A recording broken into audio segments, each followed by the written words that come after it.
Bonjour, suite de notre campagne d'Adventures in Middle-earth, nous visons la Mirkwood Campaign, mais en guise de prologue, nous commençons par la mini-campagne de Wilderland Adventures. Si vous souhaitez remonter au début de la campagne, eh bien vous pouvez vous reporter donc au premier scénario. Ne quittez pas le sentier que vous trouverez aussi bien sur le blog que sur la chaîne YouTube.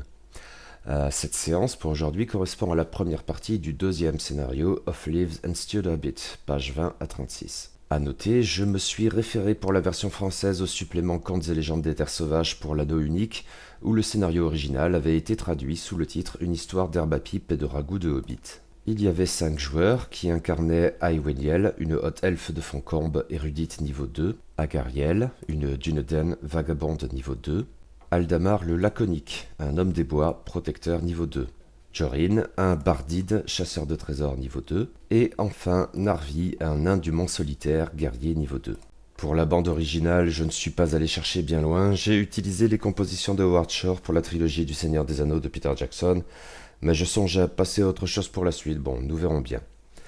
La plupart des illustrations sont empruntées aux gammes de l'anneau unique d'Adventures in Middle-earth, mais j'en ai aussi shippé à l'excellent compte-rendu de campagne très détaillé signé Ego, que vous trouverez sur le forum Casus No. Je vous donne le lien dans l'article du blog. Pour ceux que ça intéresserait, vous pourrez aussi trouver sur la chaîne l'enregistrement brut ou actual play de la séance. Mais en voici autrement le compte rendu écrit. Nous sommes en l'an 2946 du Troisième Âge. Un peu moins d'un an s'est écoulé depuis que les compagnons ont escorté Baldur et Belgo le long du sentier des elfes. Ils avaient ensuite choisi de suivre le marchand jusqu'à Fort-Bois, où Aldamar a pu rendre à son peuple la fameuse Machelou, ce qui a valu aux héros un accueil chaleureux, non seulement à Fort-Bois, mais aussi à Bourg-les-Bois et jusqu'à Rosgobel. Au printemps, Agariel avait repris son errance perpétuelle, franchissant à nouveau les monts brumeux pour retourner à Foncombe, afin de remplir son devoir de Dunedain en Eriador oriental. Quand notre aventure débute, la vagabonde vient tout juste de revenir dans les terres sauvages en empruntant le Haut-Col.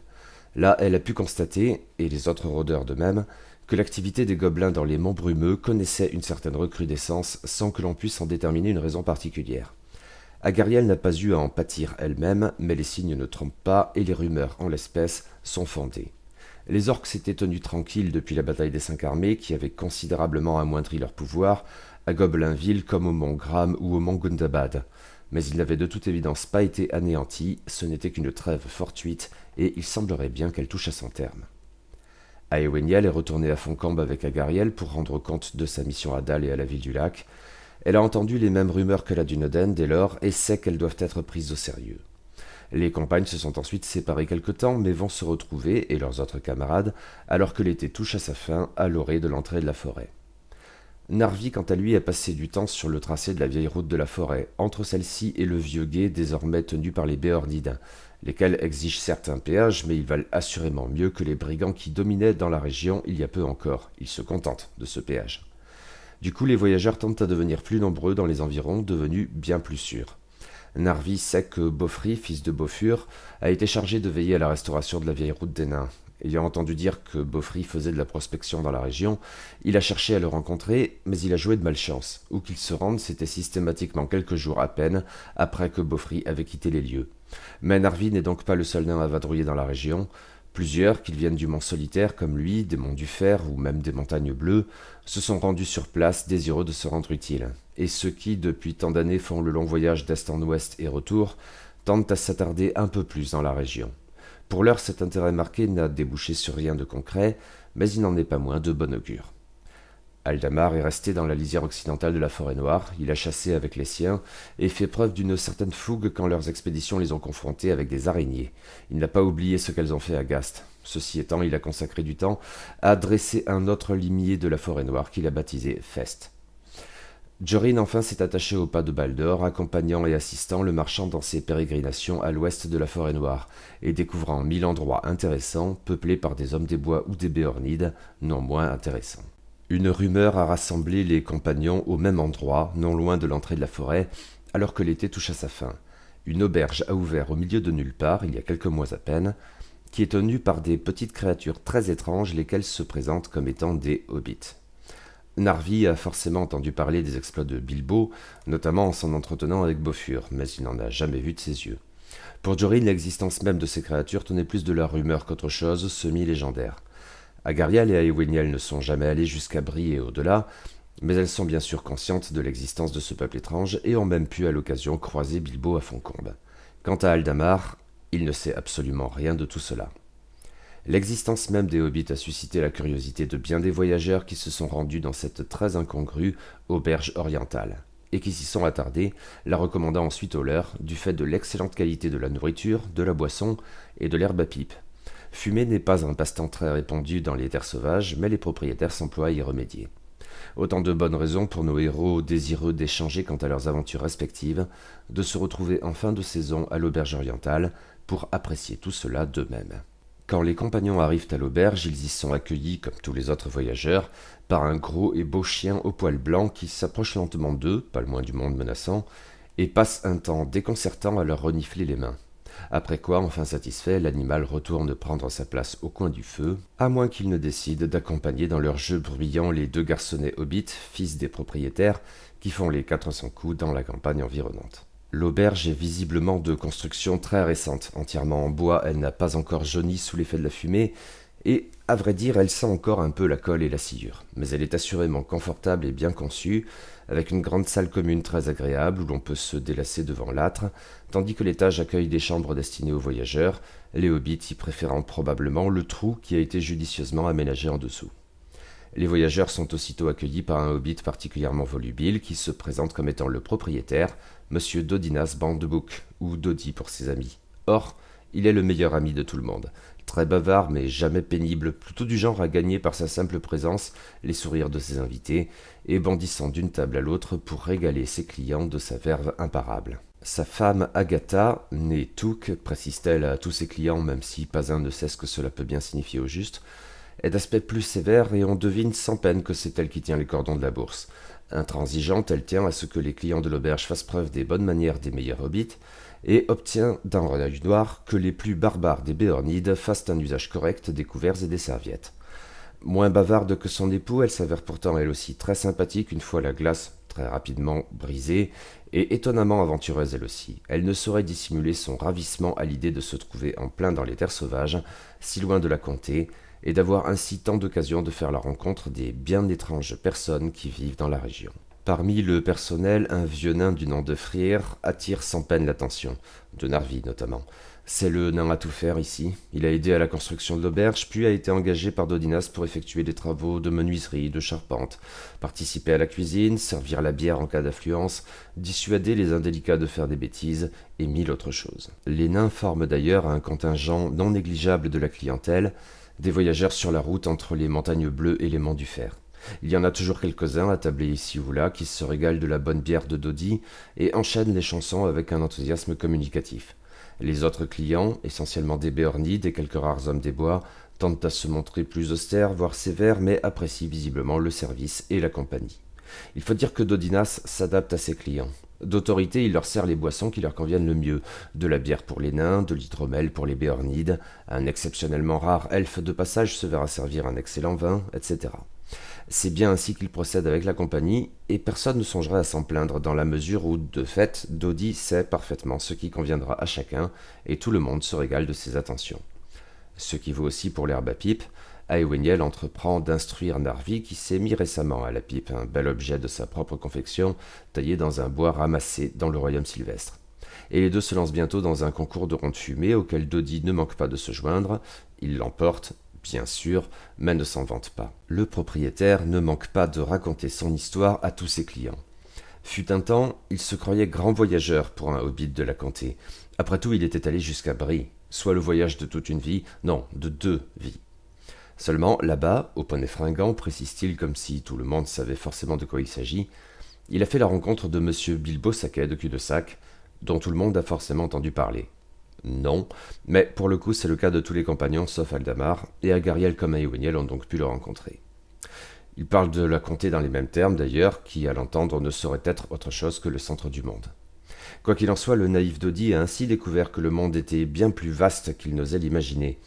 De retour dans la comté, Bilbo, dont il fait lourdement entendre qu'il est devenu un intime, et il n'en est pas peu fier, Monsieur Saquet, donc, n'a pas manqué d'inviter Dodinas et son frère Dinodas à venir lui rendre visite à cul-de-sac pour une petite collation qui s'est avérée épique comme il se doit et abondamment arrosée.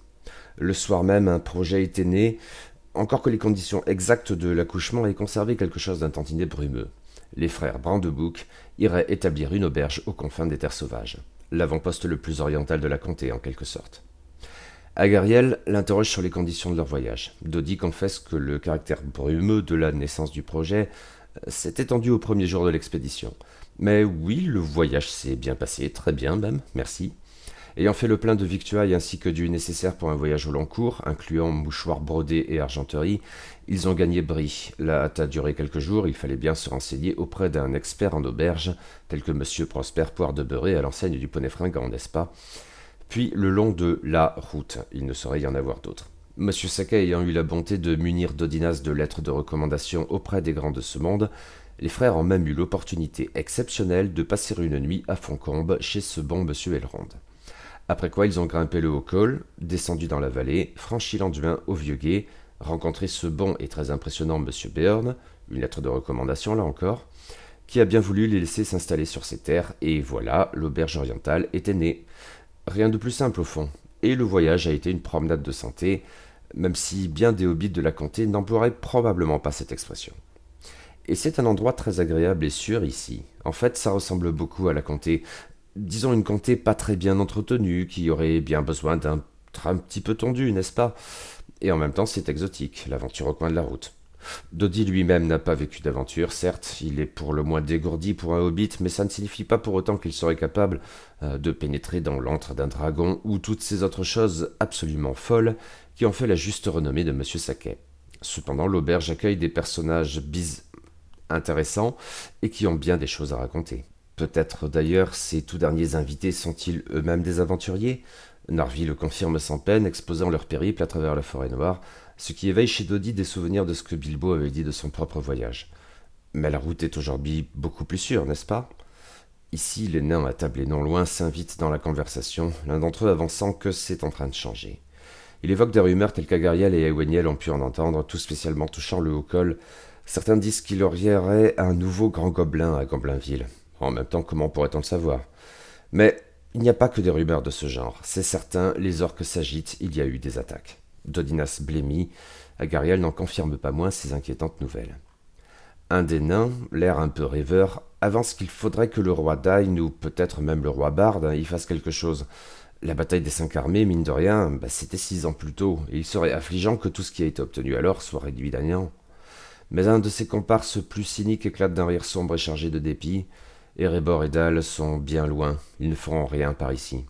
Narvi s'insurge, il y a une alliance des peuples libres du Nord. Oui, mon ami, mais vous avez vous-même souligné que traverser la forêt noire n'est pas une mince affaire. Et ce ne sont pas les Béornides qui...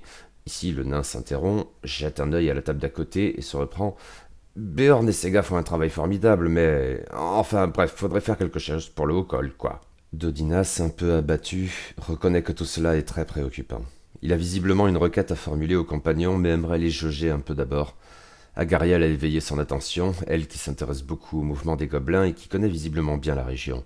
Échanger avec elle permet de mettre en avant que ses compagnons également ont de la ressource. En même temps, le tableau très noir qu'elle dresse de leur rencontre le long du sentier des elfes, ou de ses propres aventures dans les monts brumeux ou en Eriador oriental, contribue à abattre encore davantage un Dodi visiblement très inquiet. Il finit par lâcher le morceau. Il y a quelques mois de cela, son frère Dinodas a repris la route de la comté. Il fallait refaire les stocks en produits de première nécessité comme la bière, l'herbe à pipe et les mouchoirs.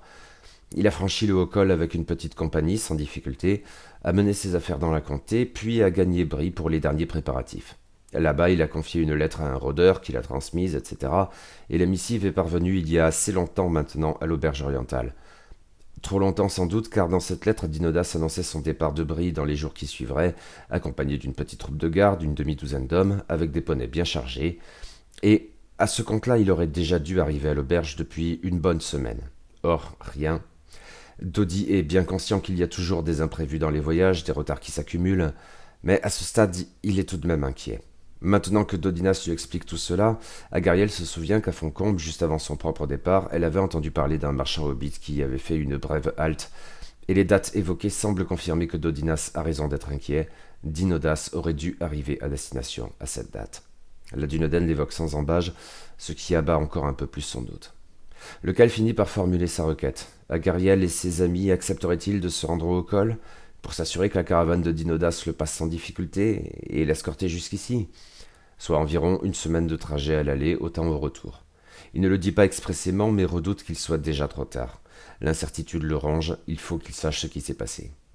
Tous les compagnons sont volontaires, Narvi est sous, même si Agariel ne comptait pas retourner au col de sitôt, ce qui perturbe un peu ses plans. Aeweniel la reprend, des vies sont en jeu. Il ne réclame même pas de paiement, l'affaire est vite conclue. Mais la détresse de Dodi est palpable, qui contraste avec le naturel joyeux dont il avait fait preuve jusqu'alors. Il leur offre bien sûr le gîte et promet un salaire adéquat, mais sur un ton très morose. Il n'a pas vraiment le choix de toute façon. Les compagnons le perçoivent et ça les refroidit un brin en retour. Agariel interroge Dodi, mais aussi Agatha, qui prend les choses en main, sur Dinodas, sa personnalité. Il en ressort un portrait moins aventureux, plus posé. Dindi n'aurait jamais pensé de lui-même à s'installer au milieu de nulle part dans les terres sauvages. Il a suivi son frère et s'y est fait, mais il apparaît clair qu'à plus ou moins long terme, disons une fois fortune faite, il compte retourner dans la comté et y créer une auberge plus normale. Les compagnons passent une bonne nuit à l'auberge orientale, Agariel consacrant beaucoup de temps à s'assurer que tous les préparatifs nécessaires sont accomplis. Aeweniel et Aldamar vont cueillir des herbes médicinales, mais ne trouvent guère qu'un peu de sorcelle. Narvi fait le plein d'herbes à pipe de bonne qualité. Et il est temps de partir. L'itinéraire à suivre est évident pour Agariel. Il va s'agir de partir vers le sud, le long de l'Anduin, en territoire béornide, dans les moyennes vallées est, et ce jusqu'à ce qu'ils croisent les reliquats de la vieille route des nains. Ils devront alors prendre la direction de l'ouest jusqu'au Vieux Gué pour franchir le fleuve et passer dans les moyennes vallées ouest. Cette première partie du trajet est très sûre. C'est ensuite que les choses peuvent se compliquer. Il leur faudra poursuivre à l'ouest sur ce qui demeure de la route jusqu'à ce qu'elle se mue en guère plus qu'un sentier de montagne, qu'il s'agira de grimper afin de gagner le haut col, et là, ils verront bien. De l'auberge orientale au haut col, de la sorte, ils en auront bien pour 5 à 7 jours de marche. Le départ s'effectue sous les meilleurs auspices. La compagnie est bien préparée, la fin de l'été agréable, le pays sûr et magnifique. Si les héros ne croisent pas hommes qui vivent dans ce territoire très peu densément peuplé, les signes de la présence de la faune ne manquent pas, mais inutile de chasser pour l'heure. Surtout les grosses abeilles typiques de la région qui produisent le miel avec lequel Beorn lui-même prépare ses fameuses pâtisseries sont absolument omniprésentes mais en rien menaçantes. Une vraie promenade de santé dans les meilleures conditions. Un soir, les voyageurs sont récompensés de leur bon rythme de marche dans la journée par une vision absolument splendide. Le soleil se couche alors qu'ils sont à proximité du Carrock. Ce spectacle magnifique leur met du baume au cœur. Au-delà, à l'ouest, tandis qu'ils continuent de longer l'Anduin, les collines marquent les premiers contreforts des monts brumeux. Ce sont des terres plus sauvages, mais vues ainsi, elles n'ont rien d'intimidant. La compagnie atteint enfin la vieille route des nains, un spectacle qui enchante comme de juste Narvi, lequel y passerait bien un peu plus de temps, mais du temps ils n'en ont pas. Ils suivent donc la route vers l'ouest jusqu'à atteindre le Vieux Gué. Des béornides le gardent, taciturnes, qui exigent le paiement d'un péage, 5 pièces de cuivre par tête. Les héros savent très bien ce qu'il en est et payent sans rechigner. Narvi fait preuve d'un peu d'appréhension car il se souvient que, notoirement, Beorn n'aime pas trop les nains. En même temps, il est très curieux de goûter à ces fameux gâteaux au miel, et il en fait la remarque, mais les gardiens du péage l'ignorent totalement. Tant pis. C'est ainsi qu'il traverse l'Anduin, là encore dans les conditions les plus sûres. Mais à mesure qu'il progresse en direction de l'ouest, les collines à l'horizon se muent en montagnes. Ce sont les monts brumeux, et désormais ils sont pour le moins intimidants en plus d'être majestueux. Mais, haut les cœurs, cette vague appréhension n'est pas du genre à peser sur nos héros, qui font preuve d'une grande détermination. Cependant, le changement d'atmosphère se fait toujours un peu plus sentir à mesure qu'il s'éloigne de l'Anduin. Jorin, qui parle devant en éclaireur, y est particulièrement sensible. Il est amené à trouver, à proximité d'un bosquet, un ensemble de pics plantés dans le sol, arborant des têtes de loup, un spectacle peu ragoûtant. Jorin, qui y regarde de plus près, comprend que ces têtes ont été rongées çà et là, et tout récemment encore. Un prédateur rôde probablement dans les environs, qui ne fait pas de difficulté. Un warg peut-être ? Mais Jorin étant conscient de ce danger et le signalant à ses amis, ils peuvent passer au large en se montrant simplement un peu plus prudents, un peu plus discrets. En définitive, la conscience de ce que leur groupe sait se montrer attentif en pareille affaire renforce un peu leur sentiment de communauté et leur détermination. En milieu d'après-midi, les héros commencent l'ascension du haut col. Ils ne pourront guère marcher beaucoup plus longtemps aujourd'hui, il va bientôt leur falloir trouver un endroit où dresser le camp. Jorin, toujours en tête, repère alors que le soleil est prêt à se coucher les ruines d'une vieille ville et suppose que ce serait un bon endroit où s'installer. En même temps, le sentiment produit par le spectacle des têtes de loup fichées sur des pics persiste. Le Bardide ne craint pas qu'un prédateur rôde dans les environs, mais éprouve comme un malaise indéfinissable. Il en fait écho à ses compagnons, et Agariel partage son trouble. Toutefois, ils ne trouveront pas de meilleur endroit avant que le soleil ne se couche. Aéweniel, et de manière beaucoup plus floue Jorin, qui doit sans doute cela à ses voyages en compagnie de Baldur, comprennent que cet endroit doit correspondre à ce que les Béornides appellent le bivouac d'Elendil. L'elfe sait cependant qu'en vérité ces ruines n'ont rien à voir avec celui qui fut jadis, exilé de Numénor, le fondateur des royaumes d'Arnor et de Gondor en même temps que l'allié de Gil-galad, le grand héros qui a péri des mains même de Sauron lors de la dernière alliance des elfes et des hommes. Pourquoi son nom a-t-il été associé à ces ruines? C'est là un mystère, une de ces bizarreries dans l'histoire et coutumière. Non, il s'agit en vérité des ruines d'une petite ville du nom de Combefouin, bâtie par les hommes du Nord, ancêtres des hommes des bois, au cours du IIIe âge, à l'époque où ils entreprenaient d'étendre leur domaine depuis la forêt noire en direction des monts brumeux, une tentative à laquelle le nécromancien de Dol Guldur a mis un terme, contraignant bientôt les hommes des bois à retourner à la lisière de la forêt noire, aussi bien ceux qui refusaient sa domination que ceux qui en étaient venus à l'accepter de plus ou moins bon gré. Il leur faut se résoudre à planter le camp ici. Agariel en a bien conscience, notamment, si elle perçoit bien le changement d'atmosphère, et Narvi plus encore. La Dunedain fait appel à son savoir de rôdeuse et veille à ce que leur campement soit aussi sûr que possible, sans angle mort, etc. Elle fait en sorte que le feu les réchauffe, mais sans émettre trop de lumière. Des tours de garde sont mis en place. Agariel compte notamment sur la capacité d'Aéweniel à faire appel à ses rêves elfiques, plutôt que de dormir à proprement parler, ainsi qu'à sa bonne vision nocturne. Jorin et Narvi, à leur manière, sont aussi des guetteurs tout désignés à cet égard. Les heures défilent. Le nain du mont solitaire, alors que son tour de garde touche à sa fin, s'agace un peu de ce que Jorin, qui doit lui succéder, tarde à se montrer. Finalement, il décide d'aller le réveiller et constate que le Bardide a disparu. Il alerte aussitôt Agariel, puis réveille les autres. Il le cherche dans les environs, ce qui est compliqué, ils sont dans des ruines en pleine nuit et leur feu n'éclaire pas. Aéweniel et Narvi sont moins embarrassés à cet égard cependant, et l'elfe a un autre atout qui lui permet de déceler une présence fantomatique non loin, une sorte de spectre humanoïde armé d'une grande lance et qui s'avance très lentement, sans un bruit, dans leur direction. Elle voit en outre Jorin un peu plus loin, qui, d'une manière ou d'une autre, a été emporté par l'esprit. Mais le Bardide a été à moitié enfoncé dans un petit étang boueux avec comme une croûte à sa surface. Il y sombre, inconscient, et risque de périr noyé dans cette vase. Narvi s'avance dans la direction du spectre, ainsi qu'Aéweniel brandissant son bâton. Jorin commence à étouffer dans sa mare, mais sans que cela ne le réveille de son sommeil magique. Le fantôme part à l'assaut du nain, mais sans rien lui faire pour l'heure. Aldamar saisit une torche qu'il va allumer au feu de camp. Agariel dit à l'elfe d'aider Jorin et, muni de son épée, part au-devant du spectre. Narvi assène à ce dernier un coup de hache qui rate, et il se demande si son acier pourra faire quoi que ce soit à cette créature éthérée. Aéweniel obéit à l'injonction d'Agariel et se précipite au secours de Jorin. Toutefois, le temps qu'elle arrive, le Bardide se réveille de son sommeil magique, mais en fait encore les frais. L'épaisse croûte de boue le maintient sous l'eau. Et la créature s'en prend à Agariel, lui plantant sa lance spectrale dans le torse. Spectrale ou pas, elle lui fait des dégâts. La Dunedain riposte, mais sans succès. Elle réclame à grands cris le feu et la lumière. Aldamar, un peu indécis, s'en charge, mais cela demande du temps. Le nain du mont solitaire, qui a vu les dégâts infligés par le spectre à la rôdeuse, fait de son mieux pour attirer l'attention du mort-vivant.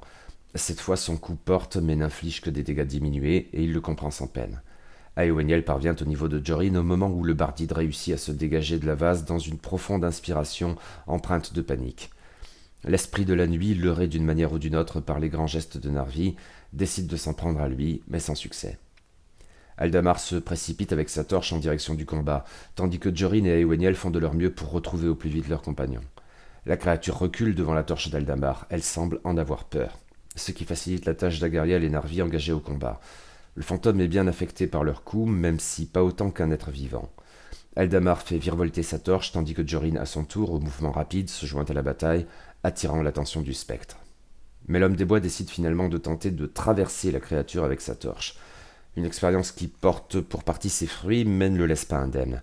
Aldamar est souillé par le froid spectral dans lequel il s'est plongé. Quant à Narvi, surpris par le mouvement, il frémit également au contact du fantôme et lâche sa hache, mais l'esprit de la nuit est clairement sur la défensive. En définitive, un ultime coup asséné par le nain du mont solitaire, s'il produit toujours cette sensation très déconcertante de faucher le vide, entraîne la dissolution du fantôme dans un douloureux et perçant hurlement spectral. Les compagnons ont survécu à la rencontre, mais si, en dehors d'Agariel, ils n'ont pas subi beaucoup de dégâts physiques, l'impact de cette fâcheuse rencontre sur leur esprit et leur morale est tout autre. Il ne fait aucun doute que cette créature était à l'origine du malaise qui s'était emparé de plusieurs d'entre eux en pénétrant les ruines de Combefoin. Eoweniel avait déjà entendu parler de ce genre d'esprit maudit. Elle tend à croire que le cadavre d'un guerrier doit se trouver quelque part dans les ruines, dont était issu ce spectre vengeur, né de la haine et de la rancune. S'ils ont vaincu la créature, l'elfe ne pense pas que ce soit définitif. Il est probable que le fantôme se reconstituera pour s'en prendre à d'autres voyageurs. Retrouver le cadavre du guerrier pourrait permettre d'y mettre un terme, mais ils n'ont pas le temps de fouiller ces ruines. Il leur faut gagner le Haut-Col au plus tôt. Ils doivent encore attendre l'aube, mais Jorin a hâte de quitter les lieux, et il s'empresse de partir dès que le soleil pointe à l'horizon, au-dessus de la forêt noire, au loin. Les compagnons reprennent donc l'ascension du Haut-Col. La route n'est plus guère qu'un sentier de montagne à ce stade. Et c'est un voyage épuisant. Eldamar et Jorin tout spécialement en font les frais. Dans les heures qui suivent, à mesure qu'ils progressent, les héros ne manquent pas de repérer des traces toujours plus nombreuses. Pour Agariel, qui en a une longue et douloureuse expérience, il ne fait aucun doute que ces traces ont été laissées par des gobelins des monts brumeux, et nombreux, une bonne bande en maraude de plusieurs dizaines d'individus.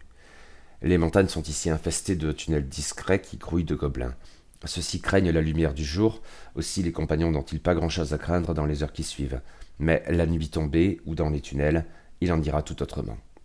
Mais Agariel finit par repérer également un poney, à demi dissimulé sous une corniche, avec une flèche gobeline dans le flanc. Un animal de bas typique des convois franchissant le Haut-Col avec des marchandises. Reste le harnachement, mais l'essentiel de la charge a disparu. Eldamar parvient à s'approcher de la créature apeurée et à la calmer. Elle est blessée, mais à voir comment l'animal se comporte, Agariel et Eoweniel supposent que, par chance, la flèche n'était pas empoisonnée. La guérisseuse elfe soigne le pauvre poney qui devrait s'en remettre assez vite. Agariel, jetant un œil au peu qui reste des marchandises portées par la bête, trouve plusieurs petites boîtes contenant de l'herbe à pipe, et de la meilleure, de la feuille de longoulet. Tout indique que ce poney faisait partie de la caravane de Dinodas Brandebouc. Sans l'ombre d'un doute, il vient de plus haut, du col. Le poney est en état de les suivre, même s'il les ralentira quelque peu. Toutefois, en le chargeant un peu, Jorin et Eldamar pourraient récupérer de leur fatigue tout en continuant l'ascension du Haut-Col, et c'est donc ce qu'ils font. Ils reprennent la route, mais ne parviennent au Haut-Col qu'en fin d'après-midi. Et ils y repèrent un grand feu de bois, tout le contraire de celui d'Agariel à Combefoin. Celui-ci est fait pour être vu et de loin. Le crépuscule est proche quand ils l'atteignent, découvrant qu'il a été allumé au centre d'une sorte de petit fort circulaire. Encore que ce soit un bien grand mot, c'est à peine une petite muraille qui tient en même temps du talus. Tandis qu'ils approchent, ils aperçoivent 4 hommes dans ce fort qui s'activent, paniqués. D'aucuns comblent à la hâte un pan de mur qui s'était effondré, tel autre prépare des flèches qu'il plante dans le sol à côté de lui. Et c'est un hobbit qui entretient le feu au centre du fort. Sa ressemblance avec Dodinas ne laisse place à aucun doute. Il s'agit bien de son frère Dinodas. Des 4 hommes présents, l'un est plus âgé que les autres et son visage dur marqué de cicatrices témoigne de ce qu'il a connu son lot de voyages et de combats. C'est probablement un Béornide. Les 3 autres sont bien plus jeunes, d'origine indécise, et leur équipement est bien moins martial. Tous sont exténués et apeurés, certains, dont le chef, sont blessés. Ils ont remarqué l'arrivée des héros, mais n'ont pas interrompu leur tâche pour autant. Ils ont affaire, et c'est urgent. Agariel se signale à eux, mais le vieux guerrier ne perd pas de temps en présentation. Il faut les aider à fortifier le camp. Les gobelins ne vont pas tarder à lancer l'assaut. Cela fait 3 jours qu'ils attaquent à la tombée de la nuit, et ils sont de plus en plus nombreux. Agariel se signale aussi au hobbit, en l'appelant « Oh, vous connaissez mon nom. C'est sans doute ce bon vieux Dodinas qui vous envoie. Eh bien, merci à lui, et à vous. Je suis comme de juste enchanté que vous soyez passé prendre le thé, mais je crains que nous ayons quelques invités surprises et assurément indésirables qui approchent. Aussi, je vous prie de bien vouloir m'excuser si je me dissimule sous toutes ces caisses. Bon sang, qu'ai-je fait pour mériter cela ?» Bien sûr, redescendre le Haut-Col en pleine nuit avec des gobelins en maraude serait purement et simplement suicidaire. Ils n'ont pas le choix, ils vont devoir passer la nuit sur le col, et tout indique qu'elle sera agitée. Le Béornide le confirme en même temps qu'il se présente sous le nom d'Ivgar Longue-Foulée. Il est blessé, et Eldamar et Eoweniel s'occupent de lui, du moins quand il veut bien les laisser faire. Les préparatifs défensifs sont autrement urgents, et les nouveaux venus y participent. Les gobelins les assaillent depuis 3 nuits, et il ne fait aucun doute qu'ils vont remettre ça dans les heures, non, les minutes qui suivent. Et dire que le Haut-Col est essentiellement devenu plus paisible. Oui, 2 des gardes de la caravane sont déjà morts lors des précédentes attaques. Mais ce petit fort est une chance inespérée. Il ne vaut pas grand-chose, mais ça demeure le meilleur endroit pour résister à l'assaut des gobelins. On n'y accède que par 2 passages qu'il va s'agir de garder. L'arrivée des héros est très opportune. Ils vont pouvoir se charger d'un de ses accès tandis qu'Yvgar et ses compagnons, trois jeunes gens de Brie nommés Andy Noirépine, Bill Larcher et Tom Face de Grumeau, garderont l'autre. Il est à craindre que les gobelins tentent en même temps de grimper sur le talus, mais ce faisant, ils s'exposeront et seront relativement plus faciles à repousser. Une petite plateforme vers le nord sera sans doute utile aux archers des deux groupes, tous se disposent au mieux. Et à peine ont-ils pris position qu'une forte bande de gobelins apparaît au sud. Elle comprend également des archers qui restent en arrière avec des loups à leur côté, mais il faut aussi compter des soldats orques autrement plus solides que la masse grouillante des gobelins. Bientôt la première flèche vole et le combat s'engage. À suivre.